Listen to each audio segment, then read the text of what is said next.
আসসালামু আলাইকুম রহমতুল্লাহ বরকাত। ফজরের পরে আল্লাহ রসুল সাল্লাহ ইসলাম কী কী আমল করতেন আজকে আপনাদেরকে জানিয়ে দেওয়ার চেষ্টা করব ইনশাআল্লাহ।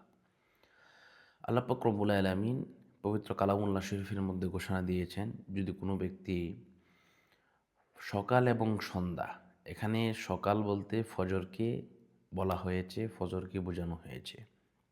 কারণ কেউ যদি সকালবেলা অর্থাৎ ফজরের নামাজ আদায় করার পরে যদি কেউ এই আমলগুলা করে, তাহলে আল্লাহ পাক রব্বুল আলামিন তাকে দিনের বুৎপত্তি দান করবেন এবং তার সমস্ত কিছু আল্লাহ পাক ফেরেশতাদের হাতে তুলে দিবেন এবং তার জিম্মা আল্লাহ নিজে হয়ে যাবেন।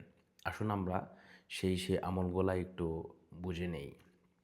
তো প্রথমত হচ্ছে আমরা ফজরের নামাজ আদায় করার পরে আমরা সূরা হাশরের শেষ ৩ আয়াতটা আমরা তেলাওয়াত করব। সূরা হাশরের শেষ ৩ আয়াত কি? আউযু বিল্লাহিস সামিউল আলিম মিনাশ শাইতানির রাজিম। আউযু বিল্লাহিস সামিউল আলিম মিনাশ শাইতানির রাজিম। أعوذ بالله السميع العليم من الشيطان الرجيم. هو الله الذي لا إله إلا هو عالم الغيب والشهادة هو الرحمن الرحيم. هو الله الذي لا إله إلا هو الملك القدوس السلام المؤمن المهيمن العزيز الجبار المتكبر سبحان الله عما يشركون.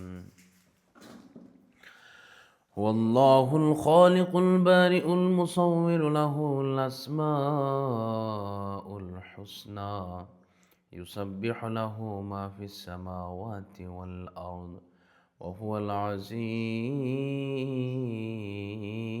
الحكيم. এভাবেই এই সূরা হাশরের শেষ ৩ আয়াত পাঠ করবেন। এরপরে আপনি যা পাঠ করবেন তা হচ্ছে আস্তাগফিরুল্লাহ। যদি পারেন, এতটুকুই পারেন তাহলে পড়বেন, যদি এর চেয়ে ভালোটা পারেন, পুরোটা পারেন, আস্তাগফিরুল্লাহ রাব্বি মিন কুল্লি যামবি ওয়া আতুবু ইলাইহি লা হাওলা ওয়ালা কুওয়াতা ইল্লা বিল্লাহিল আলিয়্যিল আযীম।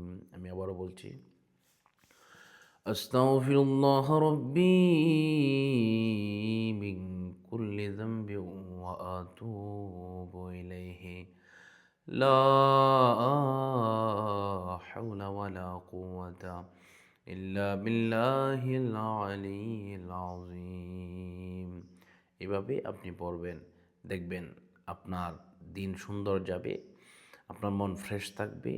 যত ধরনের বালা মুসিবত আছে সমস্ত কিছু থেকে আপনি অবশ্যই হেফাজতে থাকবেন।